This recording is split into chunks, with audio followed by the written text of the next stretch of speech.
She's a picture mess. You Actually. do you. Yeah. Listen, guys, this bit is about being unapologetically you, okay? Hello! Get heart-centered. Everybody has a story. Like, it's a choice. Here we go.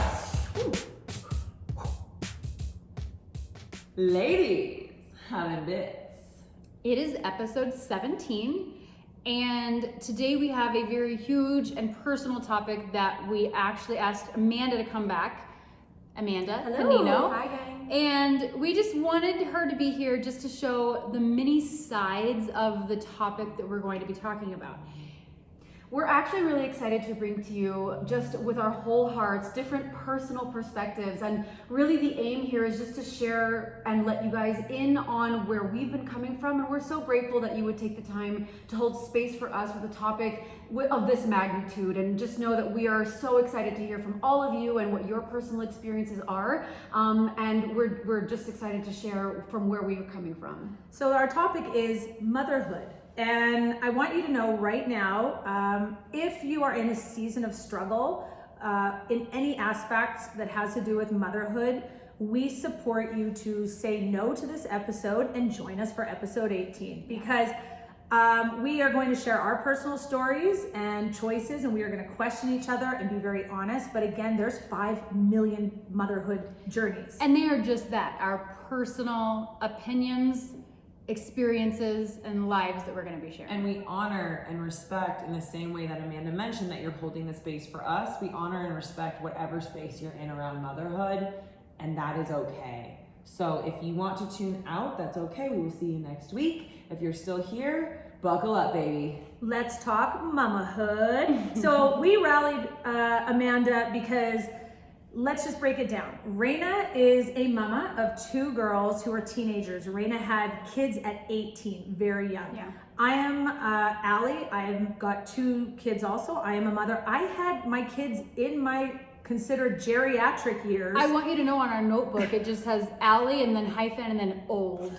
Yeah, I'm considered a geriatric. It really does. I just had to look double check. Old, just old. So I'm considered a geriatric pregnancy. And so I'm going to take the perspective. I have a 2 and 4-year-old where Raina also has teenagers. We are the 2 mothers at the table.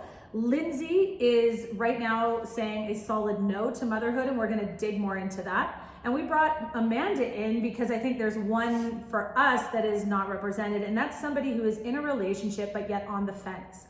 So we're going to kind of break down motherhood and ask some big, small, and personal questions to see if this kind of fills your cup at all or gives you some insight into what you feel motherhood could mean for you.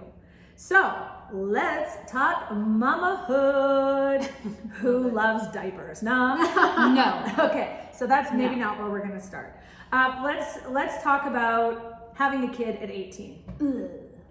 That's my... So you were a kid. So you were I a was child. a baby. Yeah, you were a But kid. here's the thing. I grew up, a lot of women grow up imagining their wedding and their children and the family that they're gonna have and what does my dress look like and all of these things, and that's okay, but that was not who I was. The situation I grew up in, I was like, yeah, that's not what I want. I don't want to have to raise kids. I don't want to give birth. The thought of that terrified me. And then I met a boy, and then I got pregnant 6 weeks after meeting him, and then I didn't have a choice. And in my mind, I didn't have a choice. And this was a man who spent weeks begging me to have an abortion, and I wouldn't. And so I was kind of thrown into this role of motherhood when I didn't ask for it, I didn't want it, I didn't plan on it. It was not in my cards at 18. And it's crazy because to me, at 18, I was traveling Australia in a van, making out with boys. Heaven on earth. And I could not imagine. I was still caretaking myself. How was mothering and being 18? How did that even work? I'm a mother. Like raising children while still growing up. At 18, it that's rocked crazy. my world and made me grow up way faster than any of my friends. And you had a second. And then you did it again. So Neither of my children were planned, so I will just say that. They were both like oops. But also I was 18 and like condoms are like for losers and yeah, just pull out and we'll pray about it. Like that was our like Pray about it, our yeah. thing. Oh, right. You know what I mean? And so yeah, I got pregnant with Mackenzie at 18. I had Ella on Mackenzie's didn't have her, but I found out I was pregnant with Ella on Mackenzie's first birthday. So I then had 2 kids 19 months apart. They were both in diapers. And to add to that, the stress of having an addict husband. Like I basically raised 2 children by myself at the age of 18. Which is 3 children. Yeah, 1,000%. yeah, 3 children. 2 children and a teen. I thought that we would flank it with a bit of a personal background for each person, and then we can kind of go into thoughts and ideas and opinions around motherhood. So that's kind of the picture of Raina and where she's coming from in this discussion. Linz, can you tell us, I introduced you as a no. You're a hard no. I'm a hard no. But are you? I'm a hard no. So is anyone ever really a hard no? I believe that we are all products of our environment and our upbringing. And, you know, I always say that it goes back to how you were raised. Any issue that you have, any trigger that you have, anything that you're in conflict with, it always goes back to your childhood. And I was raised in chaos, guys, and my parents to this day, like, I don't know that they ever liked each other. They loved each other. My mom got married when she was 19 and she was really young, and my dad was a lot older, and like they had a really chaotic marriage, and there were miscarriages because of a lot of things that, you know, is their stuff, so I'm not going to talk about it, but it was just a really toxic environment, and that's why she lost those babies, okay? And then she had my brother and me, and growing up, I watched my parents fight every single day. They fought about everything, from the lack of money to the lack of anything, right? All I remember about my childhood is lack. As I say this, I'm shaking, and it's very difficult to share these parts of my childhood knowing that my family will most likely listen to this. And I don't know if they're listening because they support or because they want to pick apart what is said about them, and that's okay, right? Everyone's allowed to have their process. But for me, my experience and my memories are very clear. I went through EMDR to make sure. I grew up in fucking madness, and I made sure that I would not perpetuate that cycle. And the only way that I knew how to not do that was to not have children. And that's something that I've been committed to from the first time that I was touched as a child, to selling myself as a prostitute, which was, you know, years of being an escort and meeting up with men at their homes where their children and their wives lived, and getting a really bad taste in my mouth about parenthood and just choices, basically, that people make. It made me not trust a safe space within myself to raise a child, and it made me evaluate every single thing that my mother did and does to this day. And I say it all the time, guys.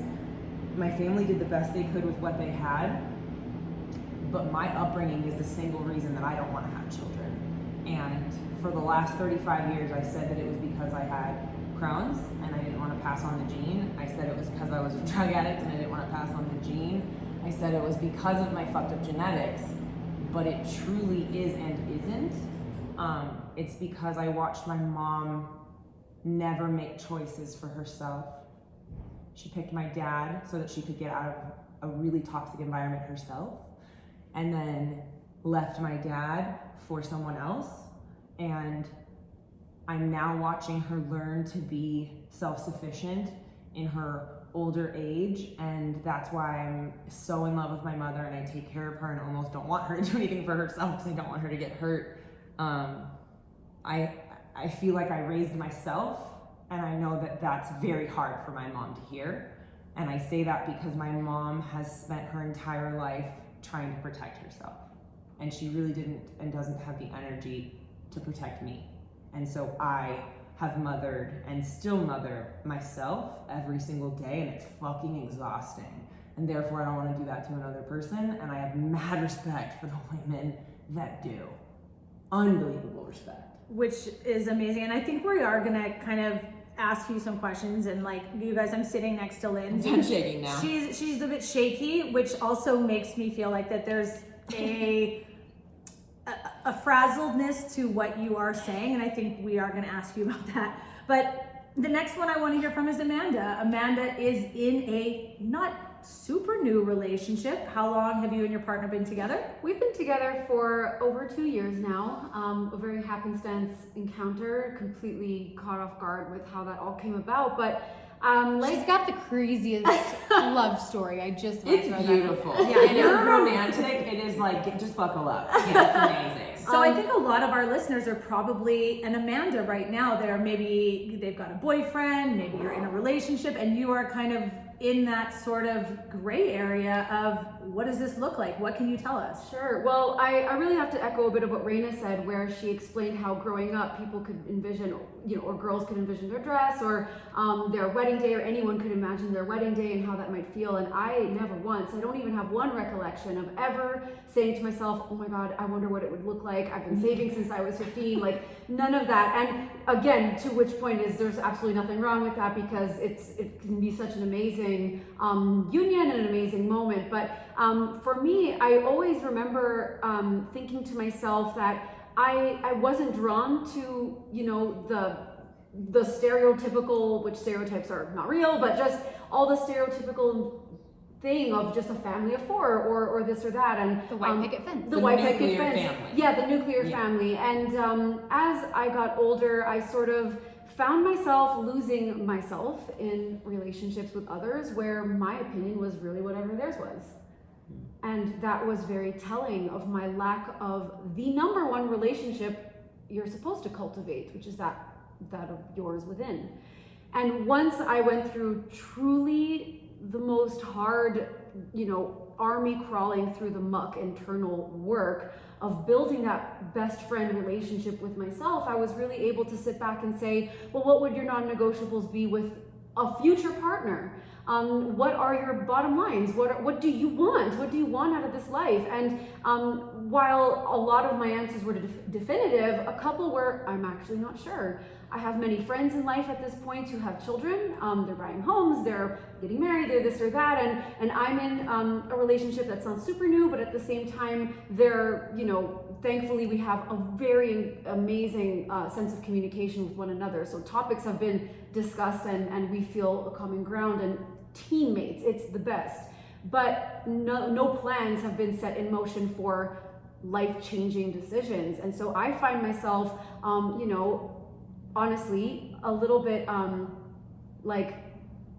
nervous to share this, because sometimes I'll be online and I'll see people sharing things like, you could just be, the cool aunt who travels and drinks wine and comes back with like an auspicious amount of money and you don't have any children or this or that.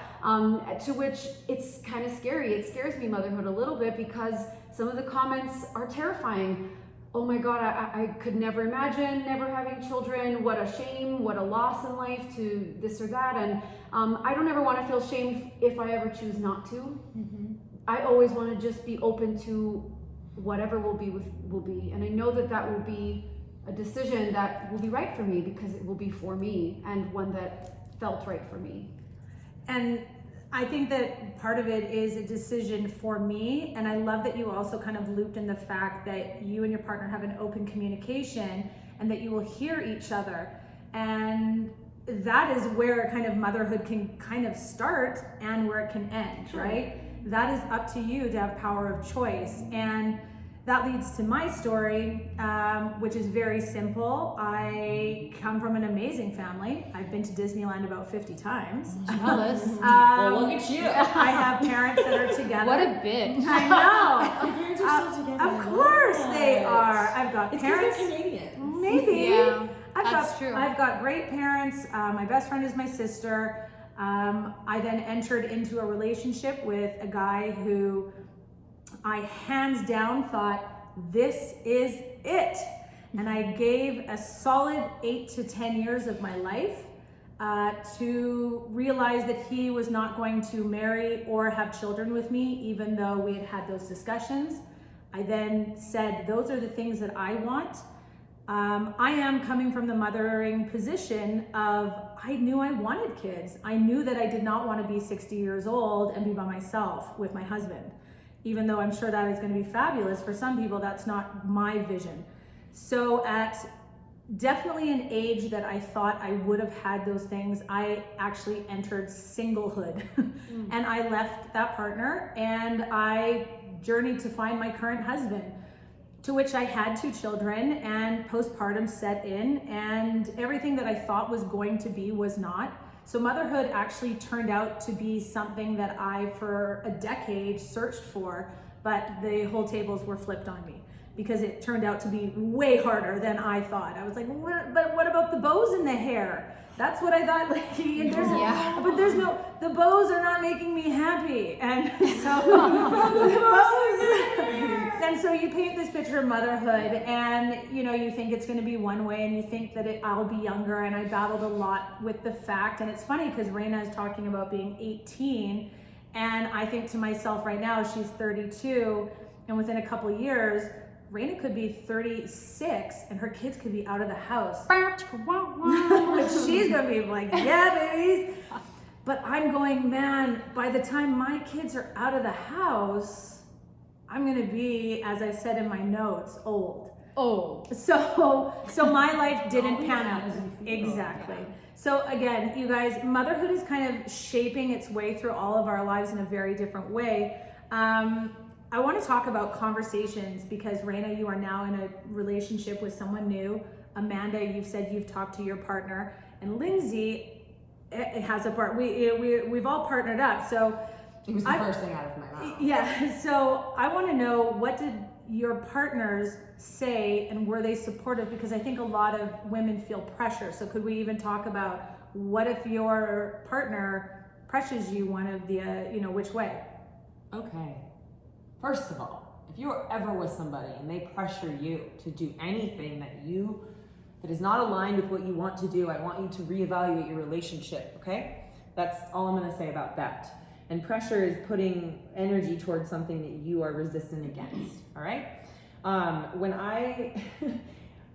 The first part of my life, I was a drug addict. So children, that was not even an option. It was not something that we talked about. I had all of the unprotected sex. I will say, wholeheartedly, it is a fucking miracle that I have not conceived up to this point. And I had multiple doctors tell me along the process that I would not be able to get pregnant because of all the medications that I had to and chose to take for my multiple autoimmune diseases. I had the biggest fear constantly during escorting and prostituting that I was going to get pregnant.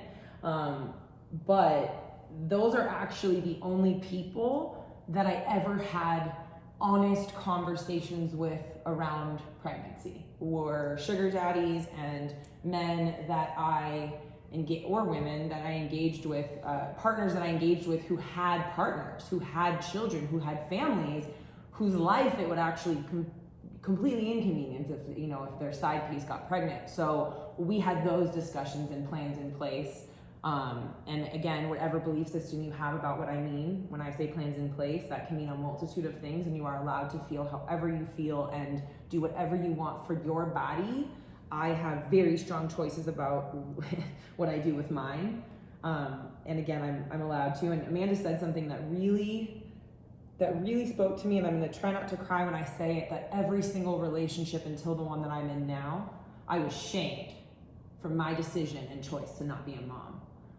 I dated a man who was Persian, and that is like a not okay thing apparently in that culture, and I did not know that. And apparently I did not make it clear that I did not want to be a mom when we started dating, and it became very apparent soon thereafter. And I was shamed, throughout the relationship that I chose to stay in because I was young, and I would never let someone treat me like that now. But I was shamed, and I was shamed in the communities and even with the friends that I had. So the women that I'm sitting with at this table right now that are asking me genuine questions, I don't feel judged. I don't feel shamed. I genuinely feel like they are asking out of curiosity because my experience might actually impact and help somebody else, which is why I'm willing to share it, as truly uncomfortable as it is. I'm glad that you get to see it. Very, very few things make me uncomfortable. Apparently, talking about motherhood is top of the fucking list. I'm just gonna chime in though, Linz. I feel like that uncomfort might come from that. Would you say that you are still a solid no, or Uncertainty. or is there I'm gonna uncertainty? share. Like I just I'm feel going like to share what yeah, it I is. just feel like that Okay. you are getting a bit frazzled, but I'm wondering what's the deal? Why?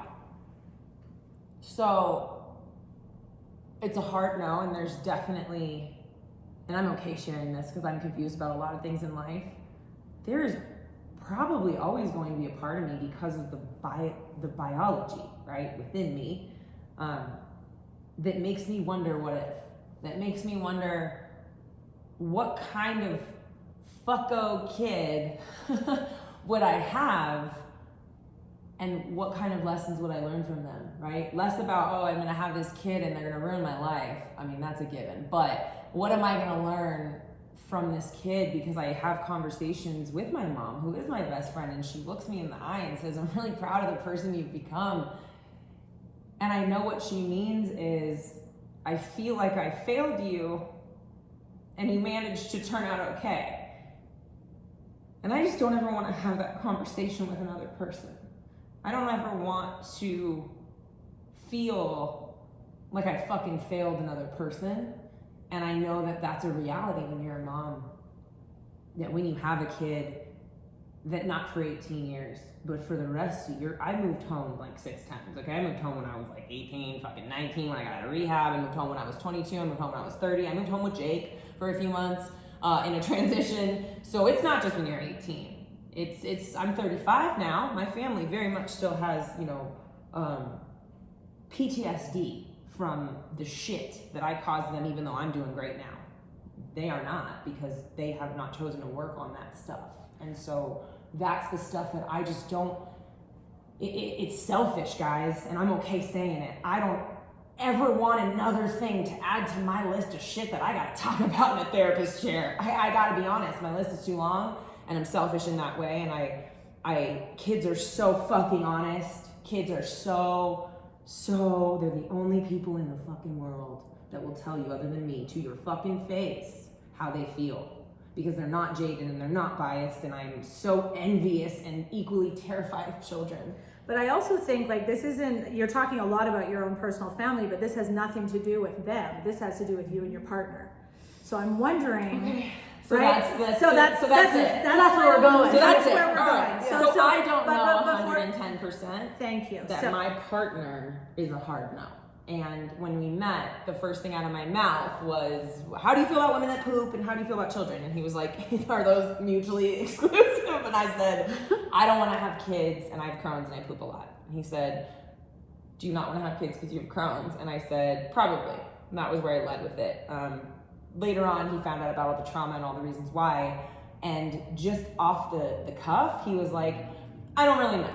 That was the reaction, right? And I ran with it. And 3 months, 6 months, 9 months, a year into our relationship, an hour and a half, actually, true story, before we got unified, before we had our ceremony that you guys call, marriage and a wedding. I don't like those words, but we had our unity ceremony, okay?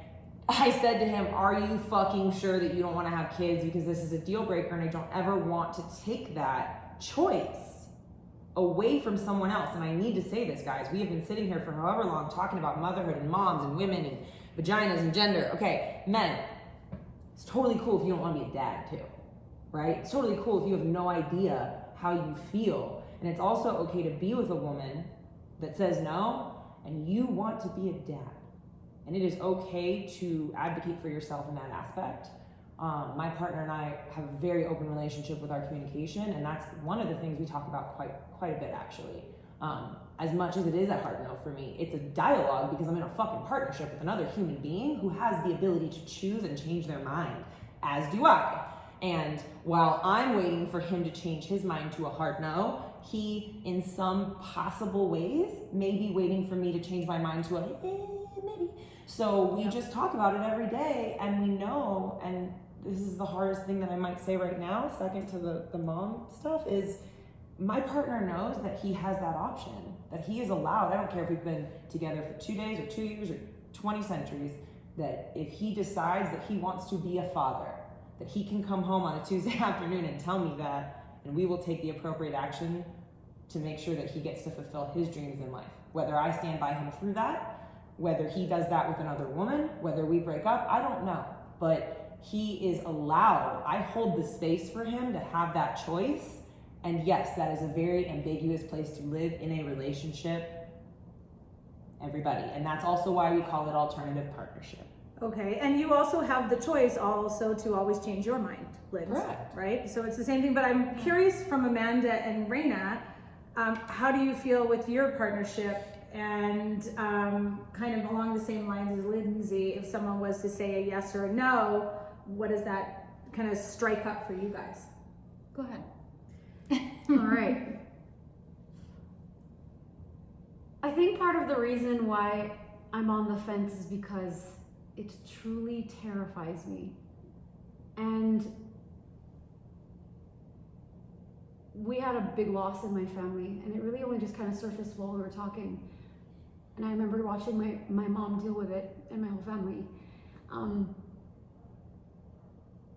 And it made me really scared because I remember thinking,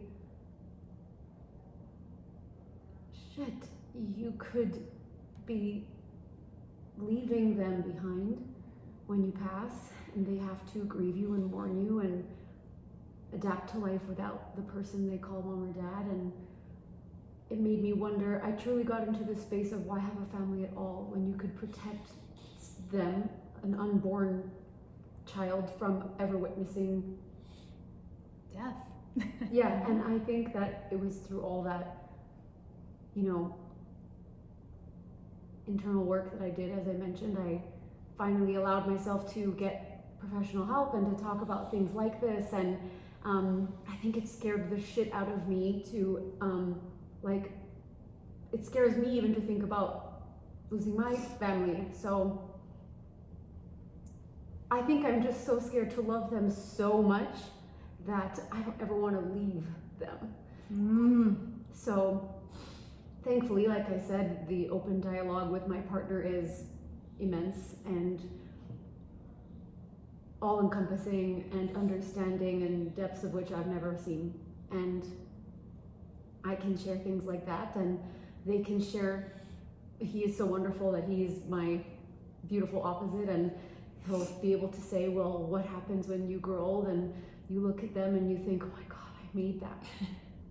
And I'm just like, so I think part of me being on the fence is simply because of fear of how deep my love runs, and everyone is allowed to change their heart, their mind, their state, their opinion. And I think it really helps to have a partner you can be really honest about in moments where it feels really hard to say that out loud. Yeah, 100%. What about for you, if you don't mind me asking? Like you had your heart set on a certain someone, on a certain vision that you created, and when that ends, speaking of mourning, it is truly mourning a life you thought you were going to lead with a person. And I know that we've all gone through heartbreak, and we can definitely align with how that feels. And here you are with two beautiful children. Maybe there's a little mess between the bows, but you certainly found that partner after that heartache. And how did you know, or how did you step into bravery and say, I've been broken before, but this person makes me feel safe, and I can trust them, and we can build roots here? I am going to say that I am a very strong believer that more good people need to have children. I believe. And I also think that when you find a partner that you look at and you say, that person, A, has my back, B, would keep me safe, and listens to me, then that is when the discussion is open for children. And I think that partnership is so incredibly important, because I do not know that I would have made the first 3 to 4 to 6 months had I been a single mother. I know that Raina pretty much raised the kids solo at a young age. I know that I have definitely talked to, and we've been DM'd by a lot of single mothers. Motherhood is really fucking hard. Yet I'm going to tell you that I think it is the most amazing thing when I have a partner that I share that with. Right. So that to me was my game changer, because when I had left my long-term boyfriend, I came to the realization that this might not be in my cards, and that I had taken a stance. I wanted more. This might not be in my cards, and that's okay. I was playing a game with age, and I ended up coming out with 2 kids, but that was because I met someone that I saw could help and guide me through what motherhood would be. So to me, yes, that's what I want. I want to have a family with this person. And Amanda, I'm going to tell you, it is really scary. I can speak for Raina. We probably look at our children and you kind of mourn the death or worry about the thing or the, oh my God, you play that sort of fear card every single moment. And it is the worst feeling, but yet, it's a love I can't explain to anybody. Fucking Amanda. Every time. I didn't plan on my kids, but they're the reason I'm alive. They really are.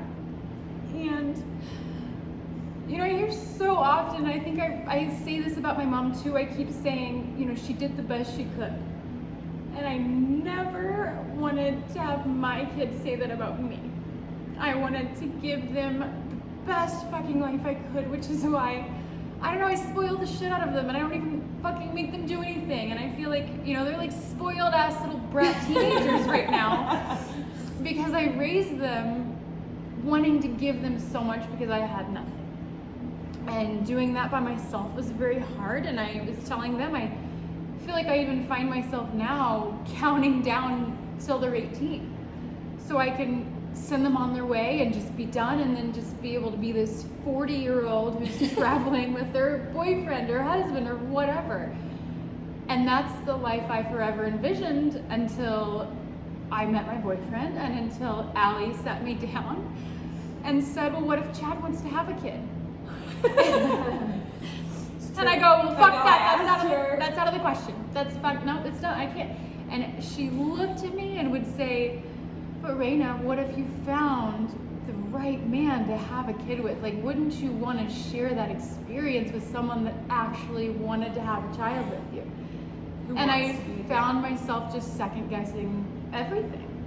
And I still, plan out this vision of my life, but in the back of my head, I'm like, okay, but what if he wants to have a kid? And what if he comes to me and says, let's have a baby? And I feel like I would lay down and spread my legs. To be honest. I thought you were gonna say, I feel like I would find out from the doctor if I was able to have children. And Well, instead, I feel like I'm gonna lay down and spread my legs. Try first. I'm not Ask gonna questions lie. later. I'm not gonna lie. You talk about having your children at such an older age, and the thought, and I'm only 32, and I realize that I still have time, but I know, and that was I addressed that with you. I know, we talked about this. This is what talk to your doctor about with an ostomy. When I went into surgery, my doctor said, I just want you to know that there's a chance you might not be able to have kids. And I, in the back of my mind, was like, fuck yes. Fucking give it to me now. You know what I mean? But yeah. Now, it's like, well, shit, what if he does want that and I can't? Mm-hmm. What if he does and it's sick? And then it's like, and then selfishly, I'm in that mindset of like, if it's sick, I don't want to have to deal with that for the rest of my life. Instead of another 18 years, it's forever. And that terrifies me. But I'm going to tell you that we are doing exactly what I think every woman does, which is we're building the ship before it's even, we're even at the ocean. I think about the memories with my parents coming to see me, right? Bailing me out of fucking jail, coming to the hospitals. Separate from just my muck running, guys. I was diagnosed at 12. My parents had me in and out of doctor's offices my entire childhood. I was complaining about pain constantly. They didn't know what to do. They couldn't fucking take me anywhere because I was constantly like acting out because I was in so much pain physically. Like I watched what my parents went through, and I watch now. Fuck what my parents go through, as I am the healthiest and the happiest I've ever been, but I'm 110% not what or who they envisioned when they had this perfect baby that was at the hospital that, you know, beat all the other sperm and won the race, and I'm their champion, and suddenly I've become this me. But I'm going to stop you there. No, but I'm going to stop you there because I am a mother, and I'm going to tell you that it doesn't matter. No, it doesn't. If I sat your mother or father down, they would say they love you no matter what. But I also know at 35 that my parents are humans. But you're humanizing. I know my parents have looked at me and No, been but like, Liz, you're giving a perspective of something you don't know. You do not understand that your mother and father would, to the day, still fucking go do something or call you out or do that. They will still do that. Anything. You do not understand until you are a parent. Well, what that, about, so don't ask questions about, my parents did this. These things, and you have to remember too that I have a very colorful background. Yeah, we all know. I have spent the majority of my time, right? When I say, guys, my parents did the best they could with what they had, what I mean with what they had was the knowledge and the skills that they had and the child that they had. So my parents tried. They tried to keep me well behaved. They tried to keep me dressed and But fed. Liz, and this all isn't the about your things. parents. This is about you. So what happens when you have a kid that goes off and hangs out in Compton and smokes Great. crack So and who do you think is the best role model for that? Who's the best woman that's going to roll up there? There are also people who don't want to have children because they didn't have good parents. And they didn't have parents who were there for them. And that's okay. And that's okay too, right? Like, I know on one hand I can be like, yes, my parents did the best they could and they love me and they're still my dad and my mom and blah, blah, fucking blah, right? But also at the end of the day, my parents also are humans and they also have, not just them, my family in general as a whole has a lot of negativity and scarcity and toxicity that I can't function with. And so I separate a little bit from them. I don't ever want to do that or experience that with another person. I don't ever want a kid to look at me and feel so... You are living your life right now based on a what if. Yeah, 100%. But I'm happy like this, so why throw it And if you are, then that's okay. Exactly. That's what I mean, is why, for me, the question, guys, is not strong enough that I have why not tattooed on my ankles. The why not of becoming a mom is not worth it to me to take the chance and fuck up another person's life. So I'd rather have people that truly want to be moms. However you become a mom. I don't care if you give birth to that kid or not. You are a mom if you believe you're a mom. And I am a mom to myself. And I mother myself every fucking day. And I'm good with that. And that is why we're probing each story and each question, because every woman out there needs to know that there's just multi ways that this can kind of transpire, and that, guys, these decisions are not easy. They are not for everyone, and everybody has an opinion. A very, very strong opinion. And there's no right answer. There isn't, Hell no. It's easy. It is easy, right? The easiest thing in this conversation is for me to be like, yeah, if I got pregnant, I would take care of it because I believe in that for me. Okay, again, I'm just gonna say that again. I believe in that for me, but it is always easier said than done. And I have been to over 35 years, countless appointments with my friends who have had procedures to terminate a pregnancy, both because they were raped or because they chose to get pregnant or because they were a victim of something. And I can tell you that the emotional toll that it took on them after the fact, that is not something that I would be willing to go through. And so it is easy for me to say that I would take care of it, but I don't know that. I don't know if, and so I do take precautions, right? I'm not just like balls quite literally to the wall, but I make sure that I do take precautions, and I believe that everything happens for a reason. So if that were to happen, I don't know. I believe I have a plan in place, yes, but I also know that things change, and that I have had an appointment for the last 2 years on my birthday to get my tubes tied, and I haven't done it. Most of the time I make an excuse about that I have to wait 6 weeks to exercise, and I'm like, oh my god, 6 weeks. But you hate working out. Right, but I hate working out and all these things, so I haven't just done say it. So it's, I've been giving myself Something's that grace. preventing you I've been giving from myself the grace to make that choice and the room to grow into it, and I truly didn't want to make the final decision until, if ever, I was with somebody, And now I am with someone that I fucking love. And that if I was ever gonna wanna be a mom, this would be it, right? And I still don't have that pull. So There's a lot of self-awareness though, I think, between the four of us. And there's one thing that kind of came up that I've discussed with friends of mine, and I've personally wondered, and it's geared towards you two who are moms. I wonder, I mean, you kind of sound, Ali, that you're coming from the space of you always knew that you were going to have a family. And we have Reina, who shares how she, this happened 6 weeks after meeting a person. She was a child herself and may not have chosen to have children. So I'd love to kind of explore between the two of you guys, what made you know you did want a family, and what made you sort of know at the time that you didn't, and how has that evolved as you've grown with your own families? I will just say for me, I knew, but I was 18. Right. Like, I didn't really know if I wanted to be a mom. I didn't really know if I wanted to be married. I had no idea, but I knew that I didn't want it to happen then. Right. yeah. Right? I had a plan.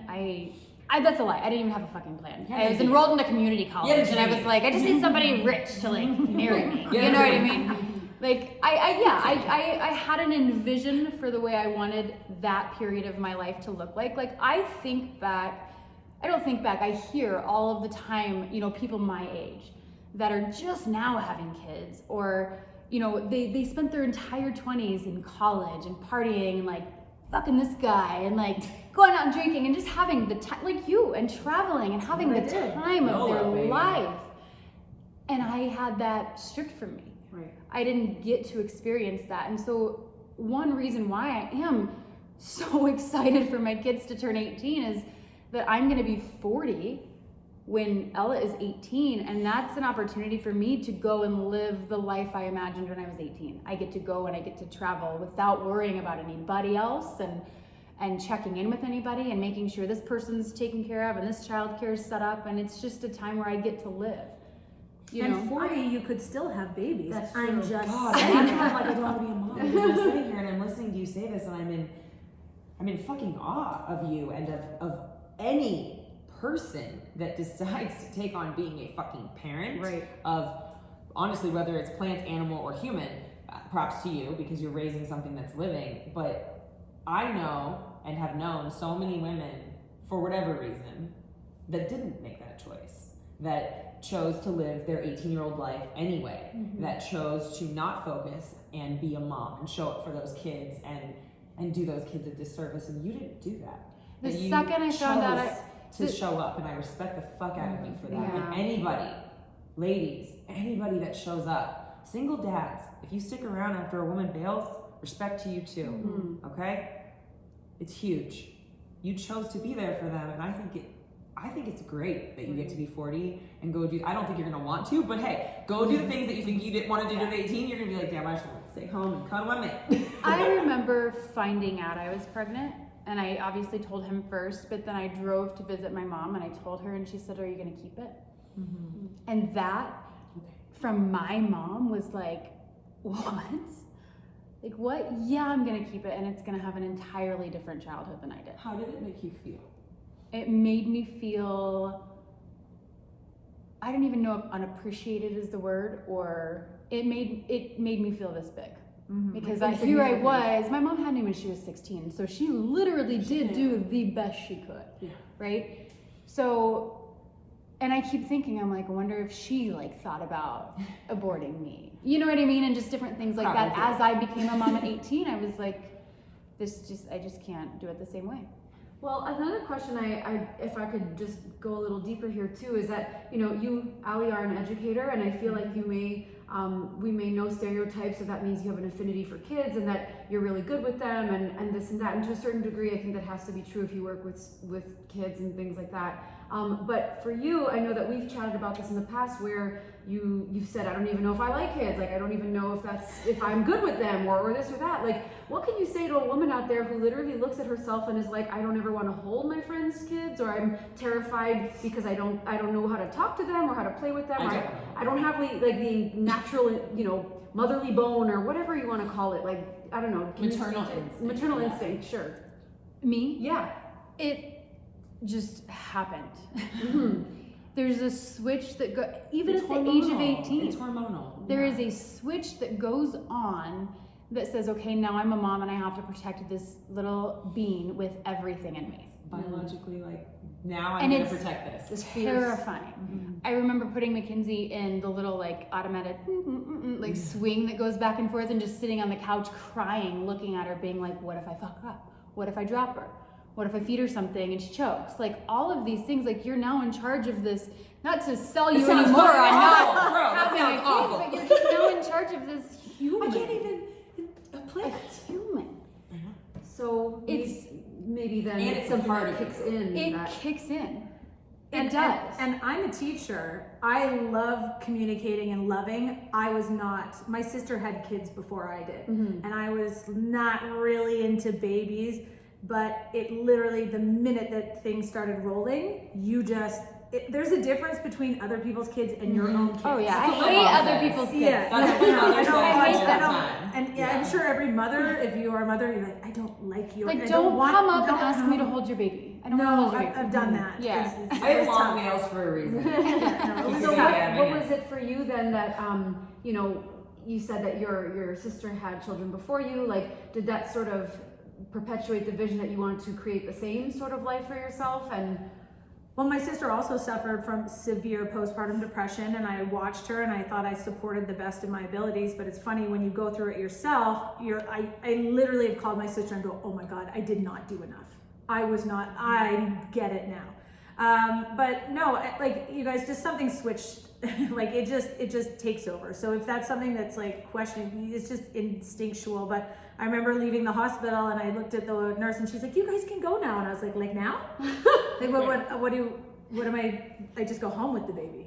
And then what? I take it home. And you're Take driving my child home. You're No, driving home from the hospital, and I'm sitting in the back seat, and there's this baby whose like neck is like going like this a little bit. They just turn, and I'm like, oh my God, slow down! Like its head's gonna break off. Like you're just so It's crazy. paranoid, but it Everything. comes so naturally so quick. Yeah. Which is mind blowing. And then, but I also want to say, you know, there was a lot of times where the babies were crying and things like that, and I was the most unnatural.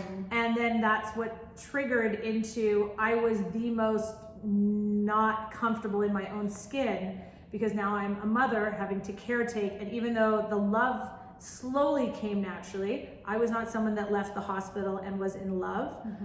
It took me a long time to start to love my children, and I thought that I would fall in love the minute I saw my kids, and I didn't. And so right from the get-go, I questioned, well, wait a second, I thought this was supposed to be the most unbreakable love, and I'm already like shook. right. Yeah. So I think that, like, you know, what we just wanted to show here is that everybody's journey is okay, and that any stage and any feeling that you have is okay, and every conversation is okay. And so I wanted to wrap this up. Is there anything else anybody wanted to share, or any insight anybody wanted to give before we wrap up? Well, I just want to thank you ladies for bringing light to a topic like this. There are so many different facets and avenues and perspectives that can be accounted for, many of which we haven't even scratched the surface of on this particular chat. But I know that you guys always have an open door policy, and anyone can feel free to do that and approach you with what is on their path and questions. And I definitely just want to say that your path is exactly the one you're meant to be on right now. So embrace it every step of the way. I love that. I love that too. Okay. So It's time. It's time. Are you guys thirsty? A little bit. I'm Would you like a bit of tea? Anybody talk to us about that? It feels so awkward going from that into like, here we are with a bit of tea. Yeah, I'm like, let's take it. Let's just take it down. But hey. I don't think this person's really taking it down. So Okay. yeah, we're about to get into some more shit, I think. But we're gonna try to keep it short. So we'll keep it into some short shit. Short. Okay, short. today's bit of tea is by, I'm gonna pronounce this simply Manda, but it's SMPLYMANDA. You gonna get some swag. Congratulations. Minutes. Her question is, what is our biggest fear? Man, didn't we just talk about this? Being a mom. Being a mom. Fucking mom. Having a We just fucking talked little about version of this. me. My fear is having a mini Lindsay running around. Yeah. Hey, it's the world's fear. Yeah. Not just Carrie Ross's fear. But I really do think that is your biggest fear. Is that your answer? Motherhood? Yeah. My biggest fear is disappointing myself, and motherhood just like sets you up for that. So yeah. Mine is sharks. I love sharks. Really? No, and I'm talking the people that get into the cage. Oh, that's what I want to do. Oh. No. Yes. Have you seen the movie? You're crazy. No. You're crazy. No. Sharks No. are beautiful. No, Okay. negative, no. I don't want to swim with the shark, but in a cage where like No.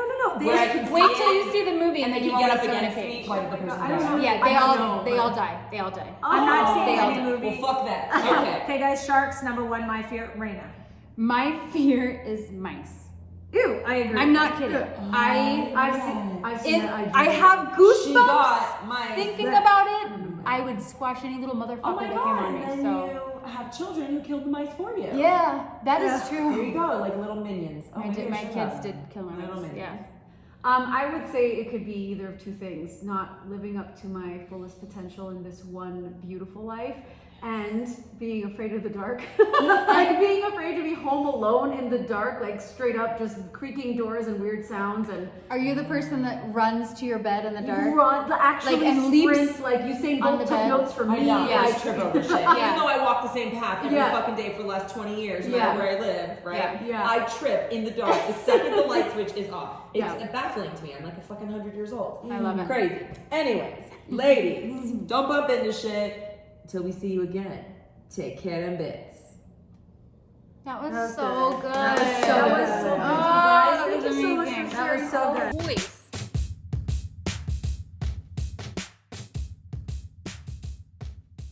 Hey, Lady Bits, thanks again for tuning in and listening to our podcast. The way this community really grows and supports one another is simply by word of mouth. We would really appreciate it if you could head over and rate and review our podcast on iTunes, then go check out our social media platforms like Instagram, Facebook, Twitter, and YouTube, and go like, share, comment, and subscribe to all of it. This community is really to support women, educate women, and also just to help you find your voice. So until next time, take care of the bits you've got.